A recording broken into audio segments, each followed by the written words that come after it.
Asalaamu calaykum waraxmatullaahi tacaala wabarakaatu. Daawadayaal ku soo dhowaada warka subaxnimo xogta ciyaaraha qodobada ugu waaweyn warkeenan waxaa ka mid ah Maxamed Saalax iyo Sadio Mane oo si wada jir ah u sheegay inaan meel ugu soconin kooxda kubadda cagta Liverpool. Manchester United oo jawaab kulul markaas siisay Paul Pogba oo la xiriirta inaan weligii la iibin doonin oo kooxda Manchester United sii joogi doono. Kooxda Paris Saint-Germain oo sheegtay inay iska iibinayso ciyaaryahanka reer Brazil Neymar Jr.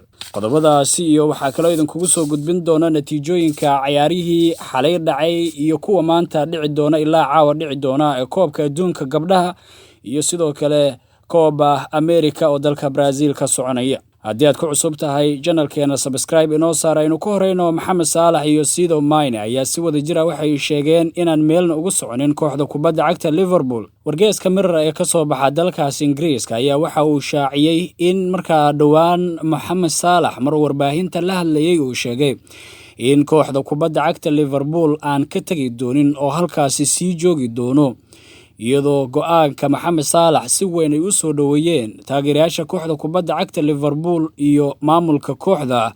ayaa waxaa xigay Sadio Mane oo markaa isaguna sheegay in kooxda kubadda cagta ee Liverpool aan meelna ugu soconin. labadan ciyaaryahan oo ka mid ah lafdhabarta ugu culus ee kooxda Liverpool ayaa labaduba waxay sheegeen in noloshooda ay u hibeeyeen kooxda Liverpool oo meelna ugu soconin.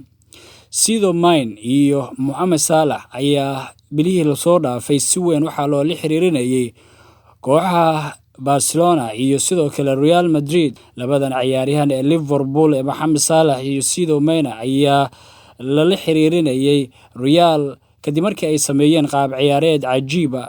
ayaa labadan ciyaaryahan lahaa Real ayaa qaadan doonta, laakiin waxa ay ku qanacsan yihiin xilligan sida la sheegay Liverpool oo sanadkan ku guuleystay koobka UEFA Champions League.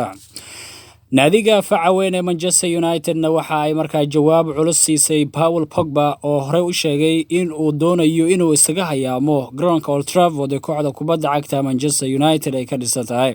Pogba oo shalay warbaahinta la hadlay ayaa waxa uu sheegay in uu doonayo inuu waayo cusub iyo koox cusub uu doonayo inuu aado, uusan xilligan diyaar u ahayn inuu heshiis dheeri u saxiixo kooxda Manchester United oo uu doonayo inuu ka tago, isagoo dalbaday in la iska fasaxo.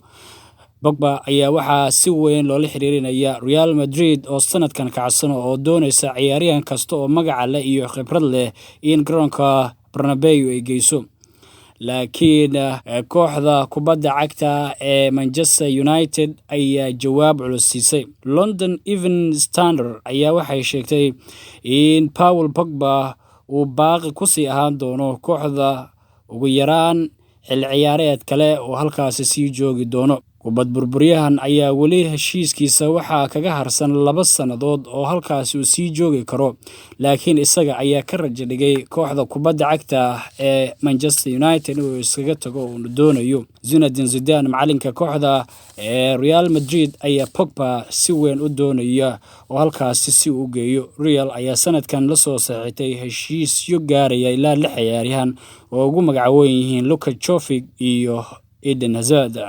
kooxda kubadda cagta Paris Saint-Germain waxay sheegtay inay iibgeynayso ciyaaryahan Neymar Jr. kooxda haysata horyaalka Ligue 1 dalkaasi France ayaa waxa ay markaasi doonaysaa inay iska iibiso ciyaaryahan Neymar Jr. kaas oo lala xiriirinayay in dhawaala ah kooxdiisa hore ee Barcelona ama kooxda Real Madrid. Jariirada Faransiiska ee lagu magacaabo El Quiba ayaa sheegtay in Paris Saint-Germain ay diyaar u tahay in ay iska fasaxdo Neymar oo dhaawacyadiisu ay badan yihiin oo haddana aan dabeecadiisa wanaagsanayn. Neymar ayaa 2017 waxa uu ku soo biiray kooxda kubadda cagta Paris Saint-Germain isagoo markaa ay kor u dhaafaya 200 milyan ugu soo wareegay kooxda Barcelona uu ka soo tagay. laakiin ciyaaryahanka Neymar oo 27 sano jir ah xilligan ayaa waxa uu maalintii halka yimid ilaa iyo imikaba aad loo hadalhayay inuu dib ugu laabanayo kooxda Barcelona oo isagoo aad u doonayo inuu ku laabto maadaama rajadii uu lahaa ay u rumoobi weyday oo islaha Ballon d'Or ka hel koox weyn adigoo markaa hogaamiye ah. Real Madrid ayaa waxay doonaysaa heshiisyo waaweyn inay samayso. Neymar ayaa ka mid ah ciyaaryahanada sida weyn kooxdan u doonayso. Ciyaaryahankan oo kooxda Paris sheegtay inay iska iibinayso ayaa waxaa si weyn u farxad gelinaysa iibintiisa kooxo dhowr oo ay ka mid yihiin kooxda kubadda cagta Real Madrid iyo kooxda Barcelona oo si weyn markaa ciyaaryahankan ay u doonayaan.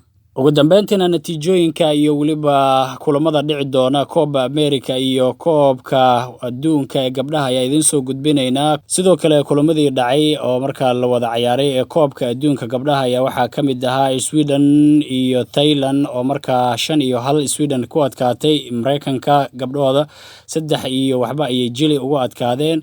Kulamada maanta dhici doona ayaa waxaa ka mid ah Copa America, Japan iyo Chile ayaa isarki doona.